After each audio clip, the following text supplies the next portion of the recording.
Our hearts beat to the city streets. We began to feel the fire. We rise like tall buildings as the chemicals, they take us higher.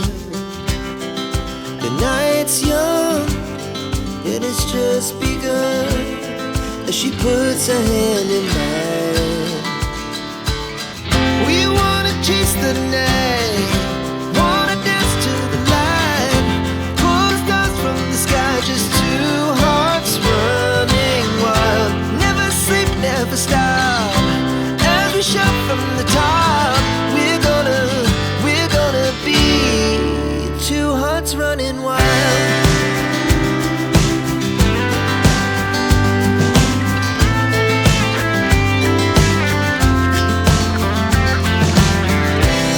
Now the morning is the afternoon. We lay awake in bed.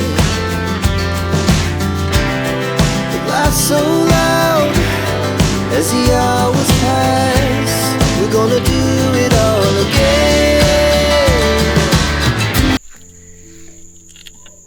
So kunin natin to. Sayang din.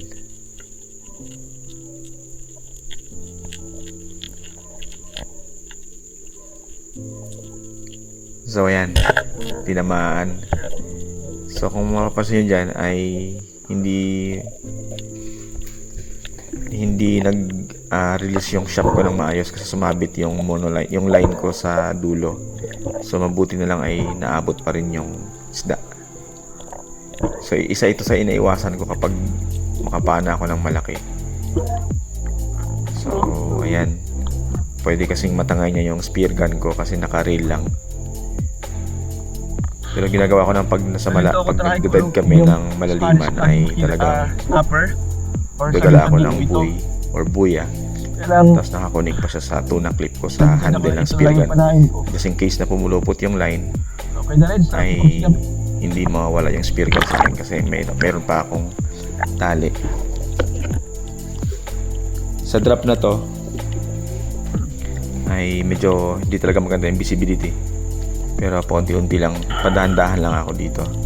Free fall na lang ako. So dito ay medyo malikot yung camera ko kasi umiikot yung tingin ko. Iniikot ko yung maya dyan. Meron ako napansing barakuda. Ayan. So napaan natin, natamaan natin. So dito medyo malakas siya yung hila. So napansin ko na parang hindi maganda yung pagkatama. Kaya every time nagagalaw siya ay binibigyan ko siya ng liner. Hindi ko nilalabanan yung line so kasi baka matanggal. So kung napapansin nyo, tagos naman siya sa shop. So nasa line na yung isda kaso talagang kung pinilit kong hilahin siya baka matanggal. So kinakabahan ako dyan na hawakan kasi matalim yung ngipin yan eh. Pakadelikado yan. Goods na rin yan para mga nasa 1 kilo na rin. Takot ako hawakan. Maliit lang pero matalas kasi ngipin nito. Wasak ko. Nakakapana ako niyan dati nung wala pa akong camera. So tingnan nyo dito. Ayan o. Muntik na talaga yan. So napalaki yung sugat niya kasi nga talagang hinila niya. So ayoko naman tawag dito bigyan ng line kasi baka isabi niya sa bato. Sa dive na to ay dito ulit tayo, same spot. So dahan-dahan lang. Meron ako nakitang Spanish flag snapper kaso bumaba. Tapos hinintay ko siya. So habang hinintay ko ay baka sakali ako na lumingon at bumalik uli siya kaso may isang bumalik. Actually hindi siya Spanish flag kaso tumakbo naman, lumayo. So dito ay baka sakali ako na lumapit kasi ang daming pusilyer or dalagang bukid. So dito malimit ako nakakakuha ng golden trevally. So mga oras na yun ay medyo walang agos masyado, kaya nag-decide ako ahon muna.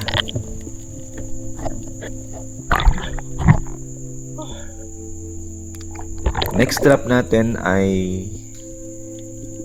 umuro lang ako ng konti sa huling dive ko. So dito medyo malikot yung camera ko kasi talagang iniikot ko yung tingin ko, kasi minsan nagugulat pag dyan na yung malaking isda, yung, lalo na yung golden trevally. Dito pero ako natanaw na isang Spanish flag snapper ulit or saging-saging. Yan, papunta sa akin. Ayun, mabuti ay tinamaan naman.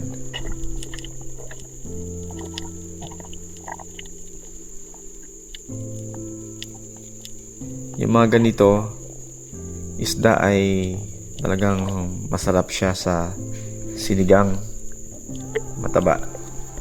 So bihira lang yan pumayat. So pag may mga ganito ay talagang kinukuha ko na to. Sayang din kasi kung aahon ka na wala kang huli.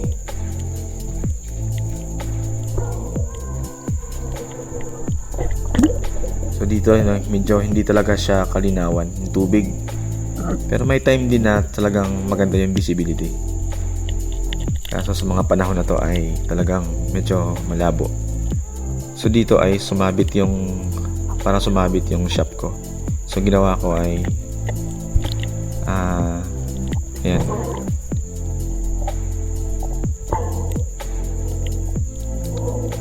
hindi ko muna kinuha yung shop pinilit kasi baka masira yung flapper. So dito nagpahinga lang ako ng konti. So hindi ko pinipersa na hilahin.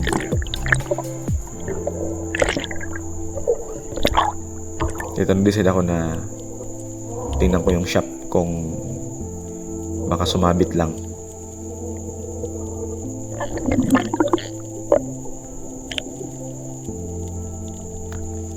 So dito pagtingin ko ay hindi naman pala talaga siya nakatagos. So naipit lang, sumabit lang siya. So mangat na ako dyan. Babaw lang spot na to, siguro mga nasa 7 meters lang. 7 to 10 meters.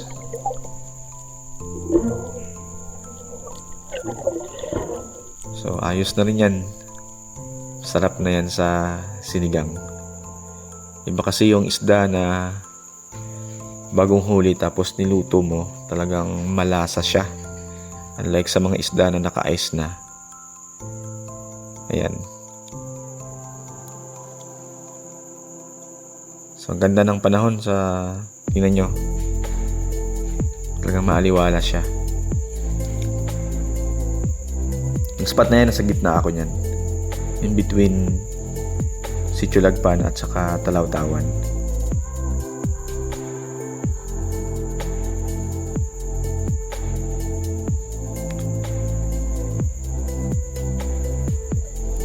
Next dive natin. Dito ay ganun po uli. Pag maka-apat na fin ako or nakapadjak ay nagpi-pre-pull na ako.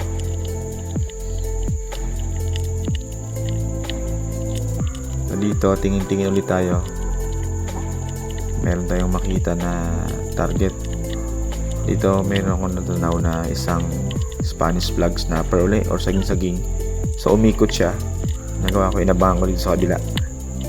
So ayan. So mabuti bumalik. Kaya pinana natin yan. Nakuha naman.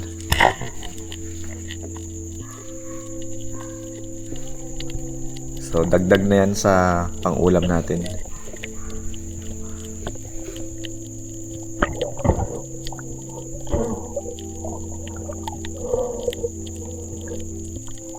So may mga nagtatanong sa akin, so pwede naman daw akong bumili ng isda. Oo naman, kaso iba kasi yung hilig mo na, yung pag-spear fishing.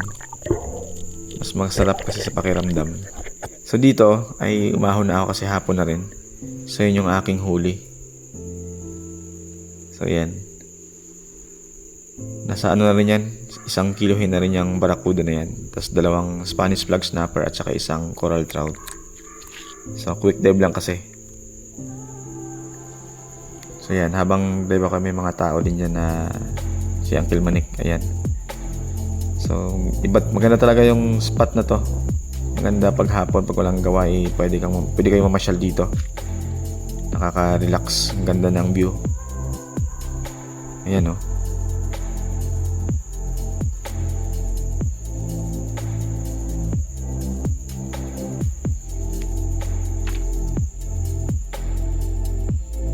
So after nyan ay nag-dive ulit tayo after ng ilang araw. Dito kasi medyo maagos siya, pa low tide. So yan ay mga nasa mga alas 9 na ng umaga or past 9 na rin siguro. So nag-decide ako na manghiram ng bangka. So yun, sabi ko magpunta ako sa kabila. So yun ang gamit ko. So hinihiram ko yung boat ng Manik kaso hindi available. So meron namang bangka dito. Kaso wala yung may-ari. Kaya ingatan lang natin paggamit. So dyan na naman tayo sa kabila. So yan, nagsagwan tayo. Dito ako sa may tabi ng Talawtawan. Sa pansin nyo medyo maagos. Pero maganda yung visibility. Tsaka ano siya, kalmada. Tayo spot. So try natin dito kung maganda yung sana malinaw. So sa mga unang videos ko, pag dyan lang kayo sa spot na to,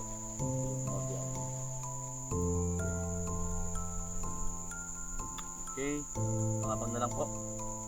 Sana may mahuli tayo. Prepare lang tayo ng gamit. Prepare natin yung gamit natin. And then dive after.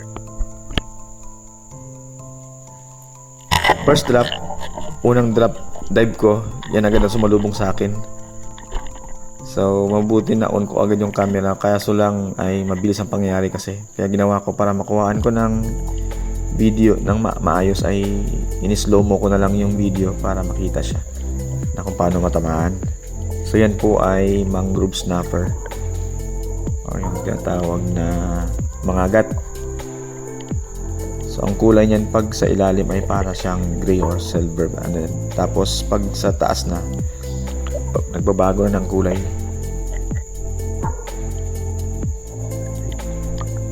So masarap din po yan sa sinigang. Kahit anong luto. Mangrove snapper. Ayan. Taba nito.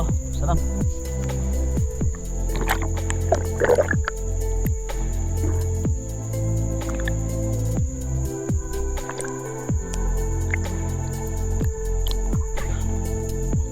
Pagbaba ko, hindi pa naka-on yung camera ko. So hinintay ko pa na i-on yung camera mabuti. Papalapit ka sa atin. So bago ko siya tinira. Okay na to. Good size na. Isang mangrove snapper or tinatawag na mangagat. After nyan ay dive ulit tayo. Pumunta ako sa wall. Yun, pansin niyo doon, no? Mayroong lumabas, tumago, no, na isang marble grouper. Sayang, di ko napansin. Tapos dito naman, meron ako nakita ng mga ilak, mga nasa 1 kilohin na rin. Isa yan sa mga paborito ko isda, kaso nawawala yung focus ko kasi tumitingin din ako dito sa kabila kung saan pumasok yung marble grouper na mga around 5 kilos. Kaso hindi na lumabas. Ito namang ilak ay bigla din namang nawala. Sabi ko, angat muna ako at balikan ko siya. Kaso actually marami sila, mga nasa 6 na piraso. So dahil yan ay unang dive ko sa spot na yan, sabi ko, nag-decide ako na bumalik muna para maka-recover. Kasi ang lakas ng agos dyan, tingnan nyo yung direksyon ng tubig. Yan, nag-decide ako na babain yung ilalim. Kaso ang lakas ng agos. So dyan ako nag-standby sa bato na yan. Talagang medyo malakas ang agos. Nakahawak ako dyan sa bato.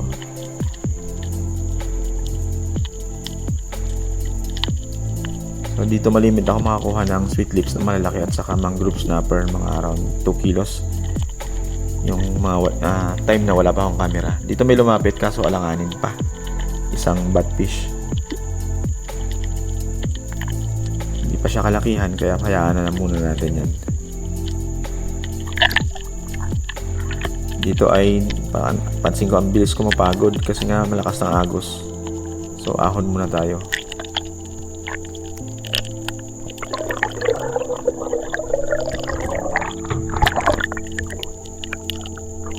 Iniwan ko lang yung isda dyan kasi nakalagay sa baywang. Pansin yung agos, oh. Sa agos, Meron yan. may batfish kaya lang alanganin pa. Tinawid ko lang yan. Doon ako sa may Talawtawan. Tapos tinawid ko dito lang lang. Dito, nag-try ulit ako na mag-dive ulit sa ilalim. Baka may dumaan ulit na malaki.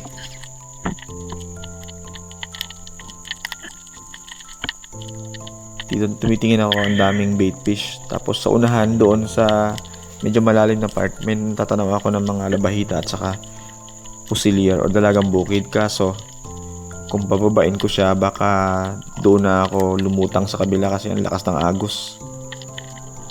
Ayan, oh. So nagbabaka sakali ako dyan na baka may dumaan na mangrove snapper or kahit ano na basta mapana natin na good size na rin. Kaso talagang malakas ang agos at hindi ako makatagal. So nag-decide ako na ahon na lang. Umahon para makalipat ng spot. So after ng dive na to ay bumalik ako doon sa may Talawtawan. Kasi doon medyo less ang hindi masyadong malakas ang agos. Pansin nyo. Dito nakabalik na ako sa Talawtawan and meron ako nakitang coral trout. Ayan, nakuha naman natin.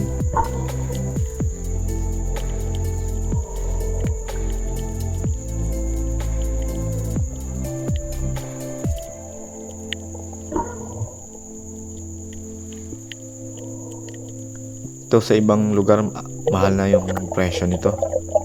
So dito minsan pag marami akong huli ay binebenta ko lang yan ng 120 pag sobra yung isda kasi minsan hindi mo na rin maubos eh.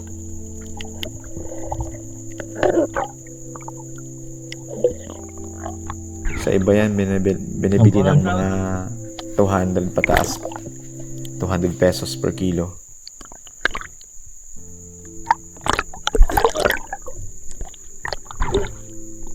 Pag ako nakakahuli ay hindi naman talaga purpose ko na magbenta.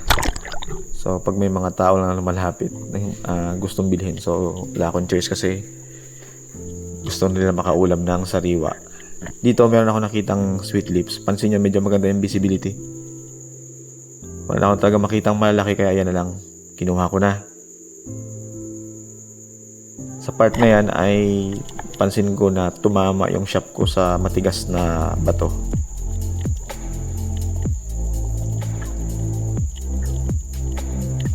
So dyan, nung kinapa ko yan ay yung dulo ng shop medyo mapurol siya. Kaya sa mga sunod na dive ko ay marami akong hindi nakuha dahil na mapurol siya.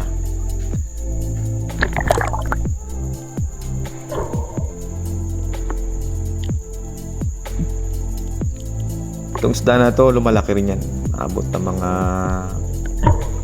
2 kilos, 3 kilos pag lumaki. So dito sa dive na to ay baka sakali tayo. So dami siyang maraming bait fish.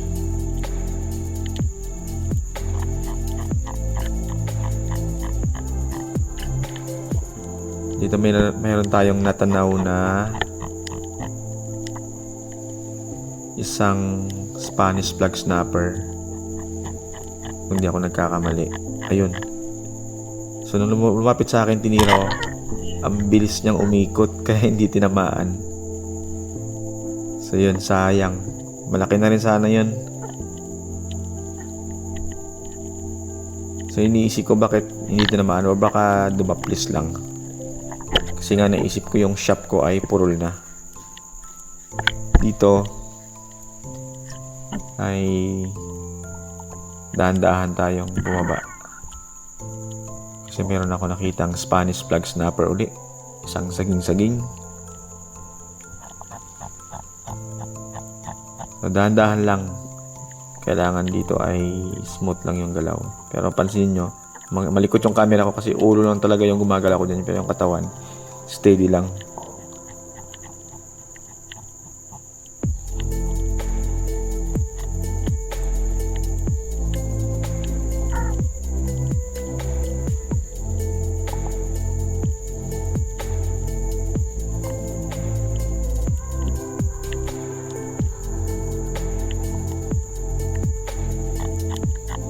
Ayan. So mabuti ay maamo. Kaya ayan, na headshot siya. Hindi na nakagalaw. So okay na rin yan. Dagdag na rin sa pang-ulam natin.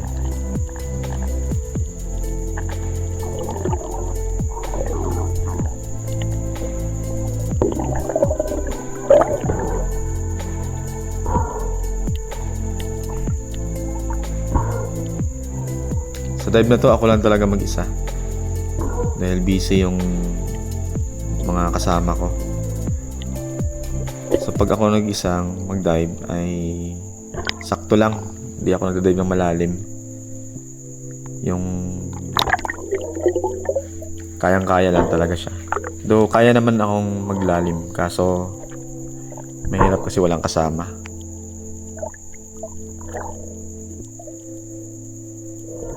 Yung iniiwasan kasi natin yan, yung blackout tayo. So ako naman ay lagi naman ako nag-iingat.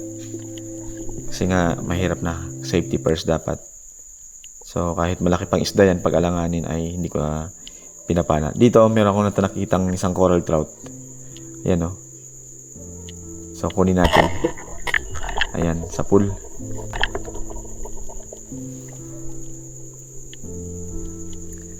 Dito hindi ko siya maangat kasi nga sumabit yung line sa bato, pinulupot niya. Yan. Itong spot na to, ito na yung sa may dulo ng Imorgue, sa may south part ng Imorgue Island, facing sa Barangay Mabini.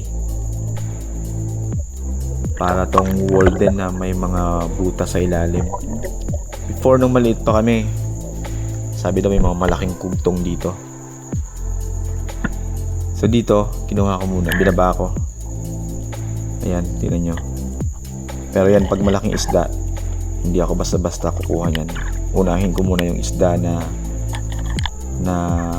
ma-neutralize siya, hindi gumalaw para hindi pumulupot if ever na makawala yung isda sa bato. Mahirap kasi dyan pag pumulupot sa katawan natin. Ito yung spot na nakaraan na wala pa akong camera. Ay nakapana tayo dito ng bumblebee grouper. Nasa 11 kilos din. The time kasi na yun ay wala pa akong camera. Dito lang yun, sa unahan ng konti.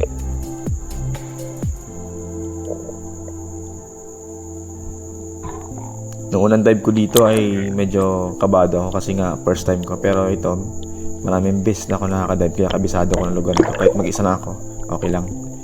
Dito, nag-try ako na baka may makita tayong malaki. So, hindi ko na sinagad na hindi na ako nagpalalim pa talaga kasi tanaw ko naman sa ilalim. Ayan, kaso parang walang buhay sa ilalim. Walang isda.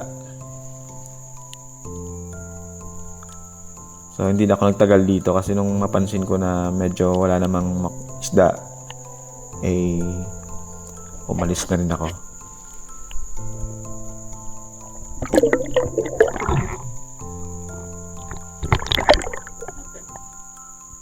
dito mayroon ako napana. Hindi ko na na-open yung camera ko. So isang samaral.